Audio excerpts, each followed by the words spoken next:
Welcome back to the Hall of Fame College Football Podcast. I'm your host, Jason Watkins, and if you love college football, you're definitely in the right place. So before you forget, smash that red subscriber button, like our videos, and don't forget to ring that bell so you don't miss one moment of the Hall of Fame College Football Podcast. Folks, welcome back to the show, everybody. Thank you for making the Hall of Fame College Football Podcast your stop for all your transfer portal information, Oklahoma information, all that. Want to start off today by talking about a couple of things. We brought this up last night on the Unfair Sports Sooner or Later podcast with Jay Smith, Chris Griffin of the Horns Down podcast, and of course, Drew from Everything OU. We're talking a lot about possibilities for the portal opening, both coming and going, and it has obviously gotten heated up a little bit today. You had a couple of entries just within that time frame. Of course, we did tell you last night about the entrance of defensive lineman Corey Roberson to the portal. That, of course, is probably the position group that you least want to see thinning. But for that matter, honestly, right now, you're looking at a situation where if you're going to have some transfers in, which they have, and they're going to be seeing the lion's share of playing time. You can't really blame Corey for making that move. This afternoon, here on Monday, defensive back Jaden Davis announced his intention to enter the portal as well. As a graduate transfer, he will have 1 year left on his eligibility as well. Now, again, as we spoke last night at length about, one of these things that you got to realize if you're a fan, yes, you don't want to see a lot of losses in this situation. But when you're up against that scholarship count like the Sooners are, you're going to have to take some away to bring some in. And with some of the guys that you're seeing go in, it makes sense, okay? Because it would make sense that they're going to be making another move. Obviously, the biggest one of the day yet on Saturday was the entrance of defensive lineman Bear Alexander from Georgia, the defending national champions. He enters the portal. Chances of Oklahoma picking him up maybe a bit slim. But I would tell you that you never really know what's going to happen with this. I would think that, the look is that he's definitely out there seeking some cash. If that's the case, there's a possibility that Oklahoma's probably not going to be as high up there because the other folks that are looking to rumor-wise, and this is where we're at right now, is that the University of Southern California, Lincoln Riley, Alex Grinch have put together quite the package to lure him away to bolster that defensive line in LA. I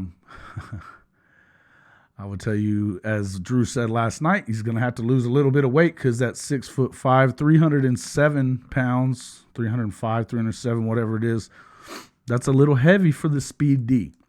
Now, whether or not that comes to fruition or not, from what we're hearing, they are putting the NIL collectives in and around Norman, are putting together a package to offer. This is the kind of player, 5-star when he came out in 2022. He will be a true sophomore, and he had 2 sacks in the national championship game against TCU. So it's one of those things where you're going to have to put together a real package in order to even entice him.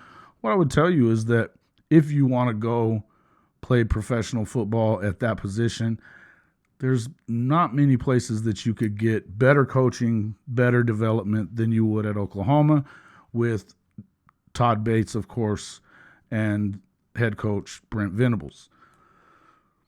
But it sounds like, from all intents and purposes, that more than likely this guy has been offered. It was probably offered early, being that it's Lincoln Riley and the Trojans. He may have known that what the offer was before he ever announced it to Kirby Smart. That being said, and is there a possibility of him going back to Georgia? Some people are saying yes. I think others are saying no. I haven't heard that there's a ton of problems. There may have been a few things that are going on off the field that Kirby wasn't super happy about. That being said, you're not really sure where that comes from and what that is, so I'm not going to get into that. My guess is that even though he looks like he's their next big thing for Georgia, along that defensive line, which is where you win championships, of course, they're not having an issue bringing those kind of guys in. They've got at least 3 other 4 or 5-star monsters that they've got headed in now. So they can, and as I said on the show last night, it didn't seem like either Kirby Smart was surprised about the move or that he really cared about it. We'll kind of wait and see kind of how that goes.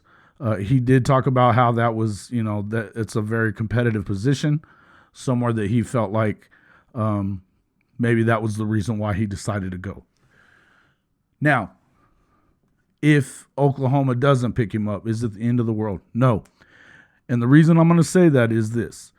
If you go back and you look through the portal pickups for this season, for the 2023 cycle, Oklahoma ranks number 8 in the country. This is, again, the second straight recruiting cycle that they've picked up a top 10 class in both the regular recruiting of high school kids and the recruiting of transfer portal players.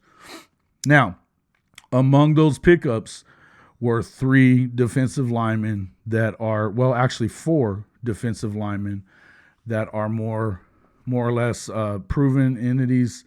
And from everything we hear, they look like they're going to be ready to go and kind of given some of the guys that were already on the Sooners roster fits about getting playing time. Those include Devon Sears from Texas State, Rondell Bothroyd from Wake Forest, and Jacob Lacey from Notre Dame, along with Trace Ford, who has not been on the field yet since he came in from Okie Light, Oklahoma State, because of injury, but he is expected to be on the field when the regular season gets started. Now, what is it looking like so far? From everything I hear, Bothroyd has proven himself to be the man at that position. If you watch this kid play at any point while he was at Wake, he's a game wrecker. So you kind of had to expect that that's what was going to happen. He was going to show up. When you look at a guy like Jacob Lacey being at Notre Dame, he was a 4-star coming into Notre Dame. He has continued to be, he was one of their better players. He's also a grad transfer. That's a big pickup as well.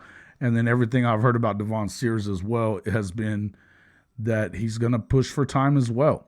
This pretty much lets you know why you probably have somebody like Roberson hitting the portal. It, if you're not going to get a lot of opportunity to get on the field, again, if you're Oklahoma, you kind of have to push for that. You want to start, as Jay said last night, you want to start filtering these guys out a little bit. Now, also on the rumor mill, and of course this is one that I've got several sources that have told me this is the case.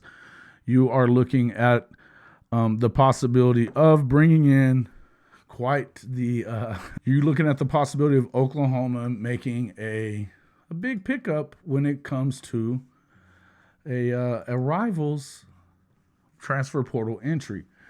I am, of course, talking about Mr. Brenen Thompson, wide receiver from Texas, who entered the portal also on Saturday. Everything is pointing to him being in Norman by the time the season starts. This, of course, is an addition that, this is a big-time threat, both in the return game and playing opposite of somebody like maybe receiver out of Michigan, Andrew Anthony, who's another speed guy. Not to mention you have Jacquez Petaway coming in from Houston. Of course, when the season gets started, he has not been a spring football enrollee. We should see Anthony get some playing time and see what he looks like this week at the spring game for Oklahoma on Saturday. Now, these kind of pickups, I mean, obviously there's a reason for that. If you look through all this, you've got a guy like Reggie Pearson, the safety from Texas Tech, who transferred in. That is probably your reason for Jaden Davis's exit. So they're picking up guys that they can use. And after you saw the defense struggle to 122nd, 124th, even I've heard in total defense, depending on which site you're looking at. But in the 120s, every spot is open. So you can see why they have continued to be very, very aggressive in the portal. That being said, now you are looking at, since Lincoln Riley left the program, it's now well over 80% turnover on this roster. This is becoming the Brent Venables team, finally. The guys that are left, you expect them to contribute.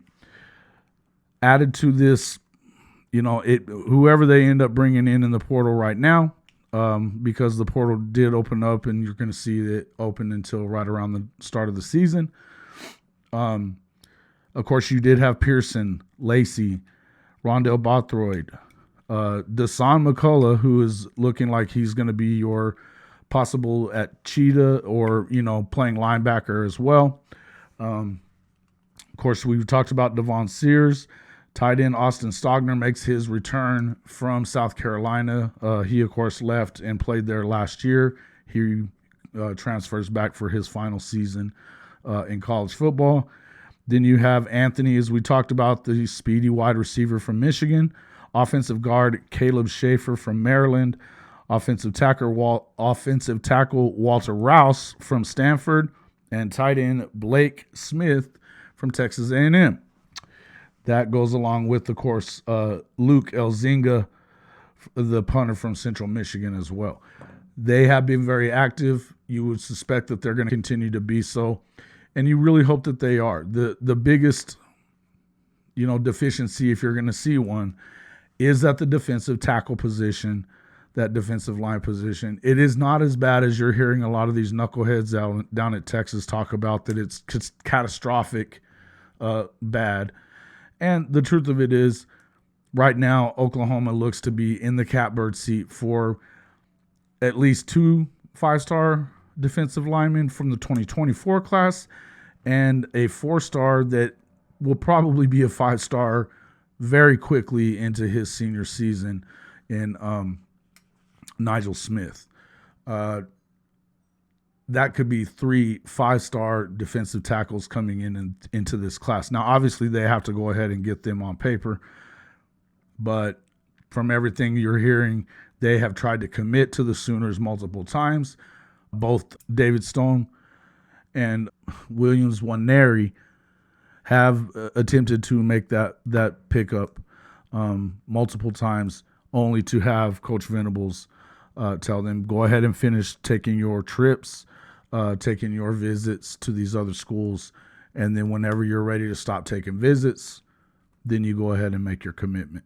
That's the way that he likes to work this, and a lot of these guys, you're going to see them make those commitments in that June, July timeframe anyway.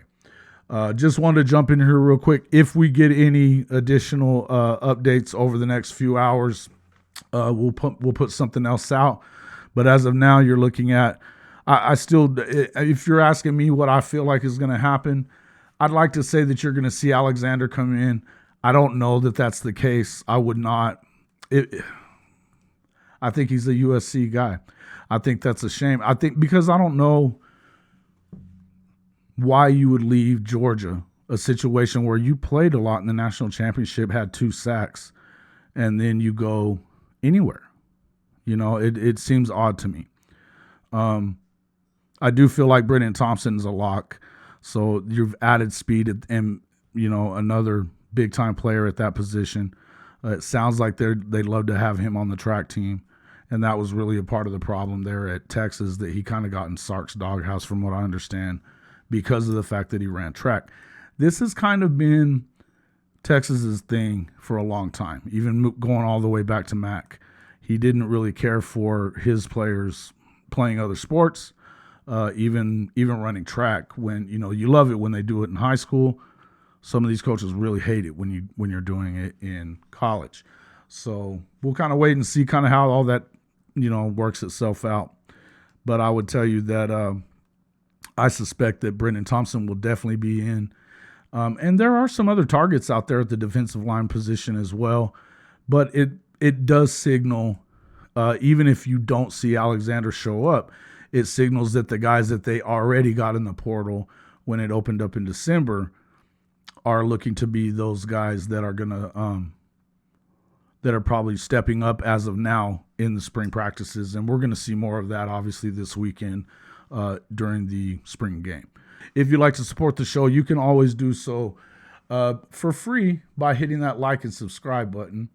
Obviously, we also have the podcast merch store it's right above the screen here, right above my head here. That is our link there.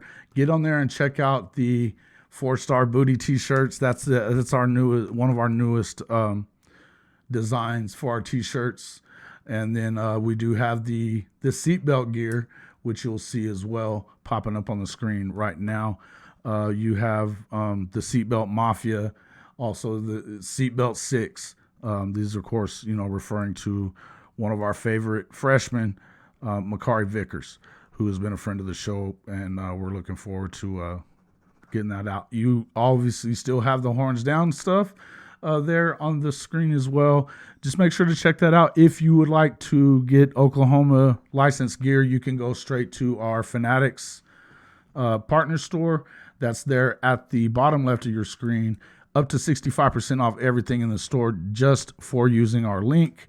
Again, check that out as well.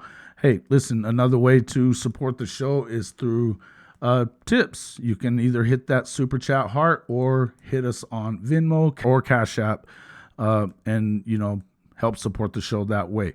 We will be bringing you more and more content as we get closer to the season. We're looking to do 2 to 3 live shows or 3 to 4 live shows per week moving forward. Once the season gets here, we're going to be working up to that as we go. Make sure that you check out the new website, hofmedia.us. That's hofmedia.us. And, check that all out as well. And don't forget, live Tuesday night, the Hall of Fame College Football live stream, 8:30 Eastern Time, right here on YouTube. Guys, thanks so much for showing up. I will see you on the next one.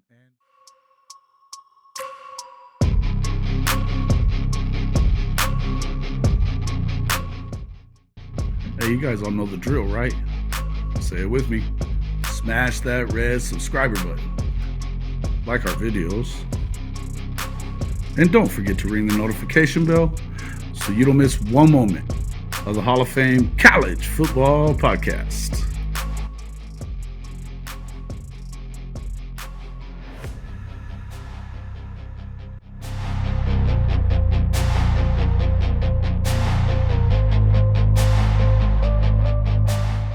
Hey, we even have amazing pod merchandise right here in our store.